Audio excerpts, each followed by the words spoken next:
voilà, c'est 10-15 minutes d'une petite lecture d'un livre de basket sur Larry Bird et Magic Johnson. Voilà, j'ai pris un des livres que j'avais pour tester la SMR lecture. J'ai jamais fait jusque là.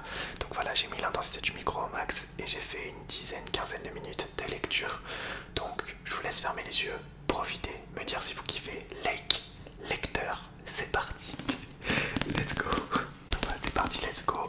On commence donc du coup avec l'introduction. Donc ce que je vais faire, c'est je vais vous lire les deux intros du livre, l'intro de Larry Bird et l'intro de Magic Johnson. Donc c'est deux légendes du basket. Donc je vais vous lire les deux introductions. C'est parti, j'espère que vous allez kiffer. Quand j'étais jeune, la seule chose qui m'importait était de me battre mes frères. Mark et Mike étaient plus âgés que moi et donc ils étaient plus grands, plus forts et meilleurs au basket, au baseball et tout. Ils me poussaient, ils me motivaient, je voulais les battre plus que tout, plus que n'importe qui. Mais je n'avais pas encore rencontré Magic. Quand je l'ai rencontré, il est devenu celui que je devais battre. Ce que j'ai vécu avec Magic est allé au-delà de ce que j'avais pu éprouver avec mes frères. Je n'ai jamais dit combien il dominait mes pensées à l'époque où je jouais, je ne le pouvais pas. Mais dès que nous nous sommes tombés dans l'accord pour se faire ce livre, j'ai su que le temps était finalement venu de dévoiler aux gens ma relation avec la personne qui me motivait le plus que n'importe qui d'autre. Dès le début, nos carrières ont suivi le même chemin. Nous avons joué l'un contre l'autre en finale NCAA pour le titre universitaire 1979, puis nous sommes passés pro la même année. Il est parti sur la côte ouest, je suis parti sur la côte est. Chacun de nous jouait pour l'une des meilleures franchises NBA de tous les temps. On n'aurait pas pu imaginer meilleur scénario. Je n'ai pas aimé la tournure qu'ont prise les choses au début. C'était toujours Bird contre Magic au lieu de Celtics contre les Lakers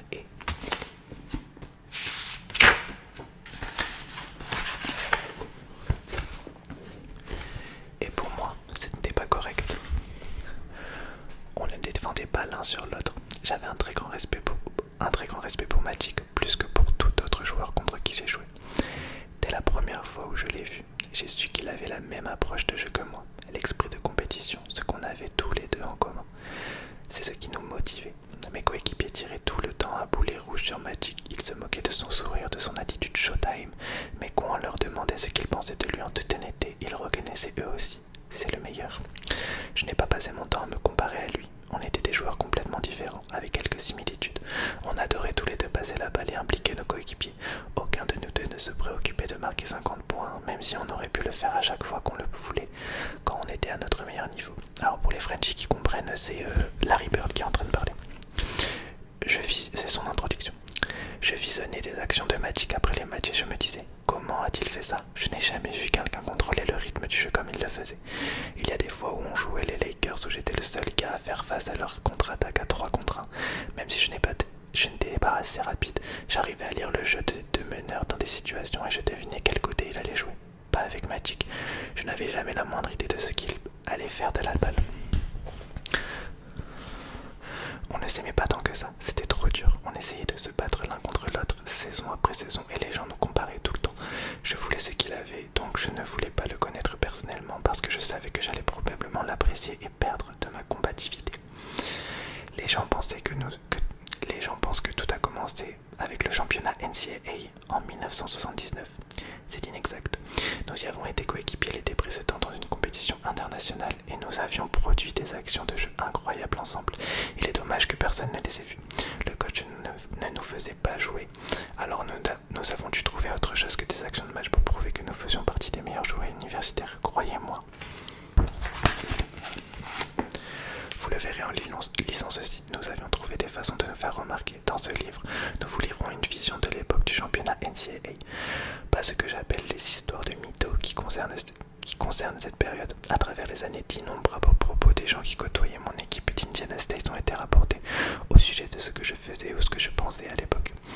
Ça me fait toujours rigoler car je les connais à peine. C'est pour ça qu'ils n'ont jamais eu les bonnes infos. Les gens qui ont peu à voir avec la réussite d'une équipe sont souvent ceux qui ont le plus à dire. Très belle phrase. C'est l'une des raisons pour lesquelles Magic et moi avons décidé de faire ce livre ensemble. Vous apprenez de nous tout ce que nous ressentons quand nous jouions l'un contre l'autre pour les titres universitaires et les titres NBA. Cela a été une aventure passionnante, croyez-moi. Ça n'a pas toujours été un long fleuve tranquille. Quand vous avez autant l'esprit de compétition que Magic et moi, vous êtes amené à approuver des sentiments extrêmes. J'en ai ressenti. Et en réalisant ce livre, j'ai appris que Magic en avait ressenti lui aussi. Après toutes ces années passées à se battre l'un contre l'autre, les gens ne pouvaient pas penser l'un à l'un d'entre nous sans associer l'autre. Nous étions Mohamed Ali et Joe Fraser. Quand j'ai pris ma retraite, les gens me parlaient tout le temps de lui. Ils me disaient « ça va Magic, vous l'avez vu ». Ils me parlaient plus de lui que mes propres coéquipiers. 9 mois sur 10 c'était alors que devant Magic. Et une fois sur 10 c'était que fait Kevin Hall ces temps-ci. Il était difficile d'expliquer ce que cela faisait d'être lié à quelqu'un de cette façon. Nous n'avions pas choisi cela, c'était arrivé, c'est tout. Et maintenant, on est enchaînés l'un à l'autre. Une fois, il y a quelques années, je conduisais ma voiture quand j'ai reçu un appel d'une journaliste de télévision d'Indianapolis. Il m'a demandé « Avez-vous entendu la nouvelle ?» J'ai répondu « De quoi parlez-vous ?» Et il m'a dit « Eh bien, ce n'est pas encore confirmé, mais nous avons un rapport selon lequel Magic Johnson serait mort. » J'ai failli faire une sortie de route, j'ai eu une boule à l'estomac et j'ai vraiment cru que j'allais y passer. J'ai raccroché et aussitôt appelé Jill Leon, mon agent. Elle a eu Lon Rion, l'agent de Magic, au téléphone. Il lui a dit que cette rumeur était bidon, que Magic allait...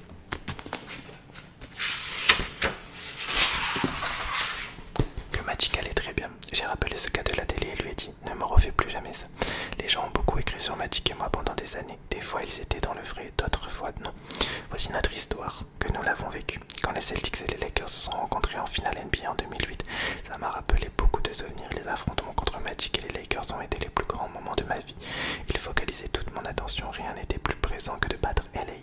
On s'est battu comme des chiens pour la même chose pendant 12 ans et malgré ça, le respect était toujours présent. Jusqu'à la fin de nos jours, nous serons liés l'un à l'autre. Ça m'a contrarié au début, plus maintenant. Larry Bird, Indianapolis, mars 2018. Pour les Frenchies, on va passer à l'introduction de Magic Johnson. Donc ça c'était l'introduction au livre de Larry Bird. Et on va passer à l'intro de Magic. Mon coach de lycée, George Fox, me disait de ne jamais tenir mon talent pour définitivement acquis.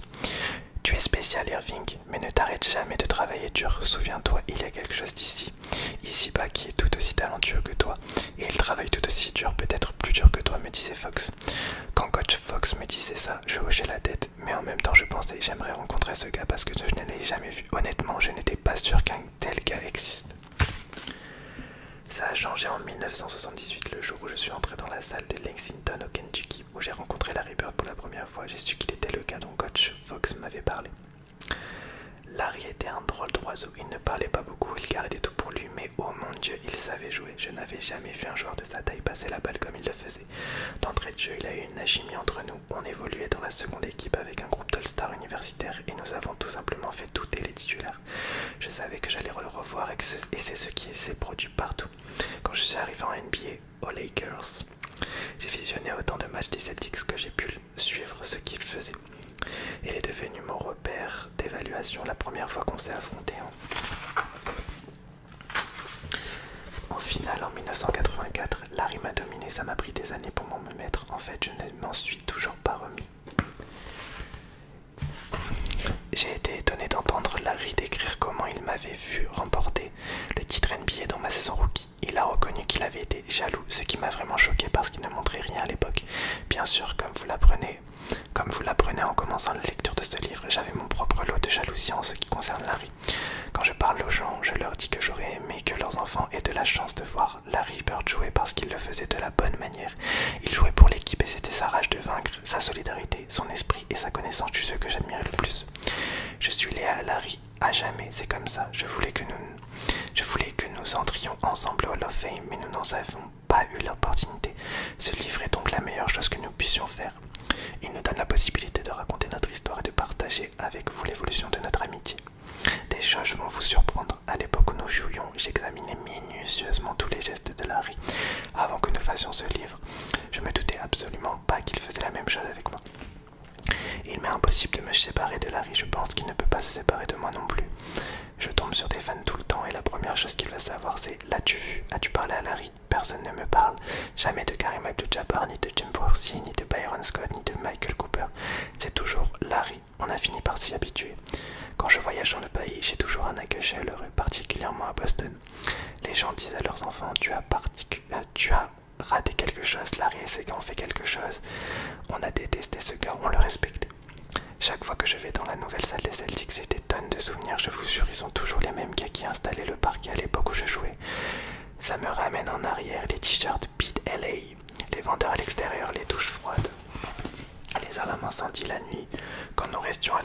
Boston, il n'y a jamais eu de meilleure rivalité. Oh oui, jamais. Ce que nous avons essayé de faire dans ce livre, c'est de vous placer au milieu de tout ça, comme en 1984, juste après que les Celtics ont remporté le titre. Je suis scotché dans ma chambre d'hôtel à Boston, je regarde dans la rue tous ces fans de Celtics en plein délire, et vous ne croyez jamais où se trouvait Larry. Parfois je ressors un de ces vieux matchs Celtics-Lakers. Je me lasse jamais de les revoir. La plupart du temps, on avait marqué 60 points à la mi-temps. C'était la poésie du basket. Quand je regarde ces matchs, je suis toujours frappé par l'intensité qu'on peut lire sur le visage de Larry et sur le mien. On ne s'est jamais reposé un seul moment sur aucune action. On ne pouvait pas se le permettre parce que parce que si nous l'avions fait, l'autre gars aurait exploité ça. Pouvez-vous imaginer ce que c'était que d'avoir un joueur du calibre de Bird vous poussant dans votre dernier retranchement soir après soir? Ça m'épuisait.